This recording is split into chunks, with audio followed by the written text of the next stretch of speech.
आज हम बनाएंगे बहुत ही टेस्टी, बहुत ही यम्मी बीफ यखनी पुलाव की रेसिपी, जिसे बनाएंगे हम बहुत ही आसान तरीके के साथ। चावल होंगे बहुत ही खिले खिले से। बिस्मिल्लाहिर्रहमानिर्रहीम। अस्सलाम वालेकुम व्यूअर्स, उम्मीद है कि आप सब लोग खैरियत से होंगे। हमारे चैनल इजी कुकिंग में आपको खुशामदीद। तो चलिए बीफ यखनी पुलाव बनाना स्टार्ट करते हैं। यहाँ पे लिया है मैंने पतीला, और पतीले के अंदर हम शामिल करेंगे 1 kg बीफ का गोश्त। गोश्त के अंदर हम शामिल करेंगे 2 टेबलस्पून साबुत गरम मसाला, 2 टेबलस्पून ही हम इसमें शामिल करेंगे खुश्क धनिया, 1 जायफल और 1 जावित्री का पीस है, और 4 मैंने यहाँ पे बादियान के फूल लिए हैं। गोश्त के अंदर तमाम मसालों को शामिल करने के बाद इसमें 1 चम्मच हम नमक शामिल करेंगे, और पानी शामिल कर देंगे हम इसमें 1.5 लीटर। अब पानी शामिल करने के बाद हम इसे 35 से 40 मिनट तक पकाएंगे।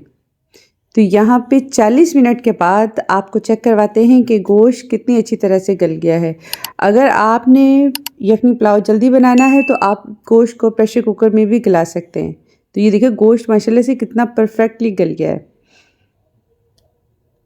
तो अब यहाँ पे लिया है मैंने पतीला, इसमें डालेंगे हम 1 कप घी। घी में बनाएंगे राइस तो बहुत ही ज़बरदस्त बनेंगे, बहुत ही सॉफ्ट बनते हैं घी में राइस। तो अब घी को हम गरम कर लेंगे। घी गरम हो गया है तो इसमें 2 मीडियम साइज़ के स्लाइस में कटे हुए प्याज डालेंगे, और प्याज को हम लाइट गोल्डन फ्राई कर लेंगे। तो यहाँ पे देखें प्याज जो है वो हमारा लाइट गोल्डन हो गया है। आपने बस प्याज को इतना ही लाइट गोल्डन करना है, ज़्यादा डार्क कलर नहीं करना प्याज का। अब हम इसमें 1 चम्मच लहसुन अदरक का पेस्ट शामिल कर देंगे, और इसे भी 1 मिनट तक प्याज के साथ भून लेंगे ताकि लहसुन अदरक का कच्चापन ख़त्म हो जाए।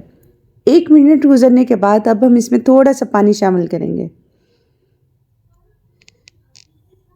अच्छी तरह मिक्स करने के बाद अब हम इसमें 2 बड़े साइज़ के स्लाइस में कटे हुए टमाटर और 7 से 8 सब्ज़ मिर्चें शामिल कर देंगे, और अब हम मसाले को अच्छी तरह से भून लेंगे। मसाले में अब हम स्पाइसेस में 1 चम्मच सुरख मिर्च शामिल करेंगे, और 1 चम्मच ही हम इसमें नमक शामिल कर देंगे।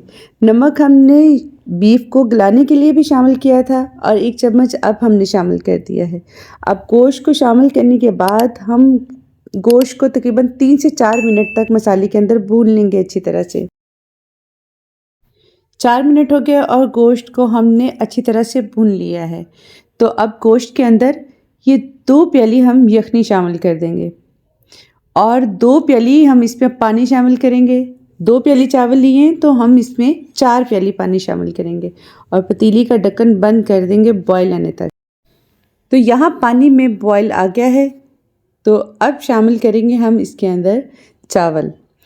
चावल मैंने बासमती राइस लिए हैं, और इसको आधे घंटे के लिए भिगो दिया था।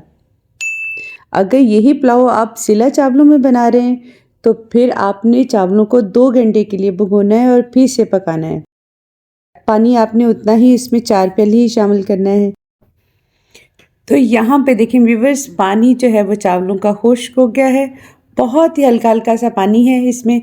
तो एक दफ़ा हम चम्मच से इसको अच्छी तरह से हिला देते हैं, और हिलाने के बाद अब हम इसे दम पे रखेंगे 15 मिनट के लिए।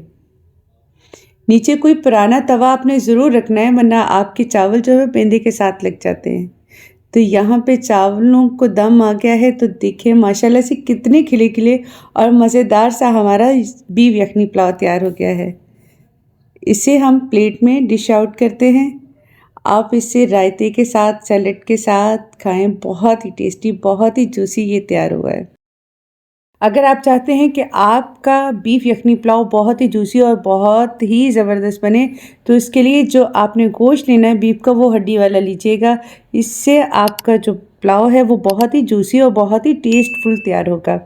तो यहाँ पे हमारे पुलाव की बहुत ही ज़बरदस्त लुक आ रही है। देखिए कितना देखने में यम्मी लग रहा है। तो अगर आपको हमारी रेसिपी अच्छी लगे तो लाइक और सब्सक्राइब कर दें। तो मिलते हैं फिर किसी नई रेसिपी के साथ, तब तक के लिए अल्लाह हाफिज़।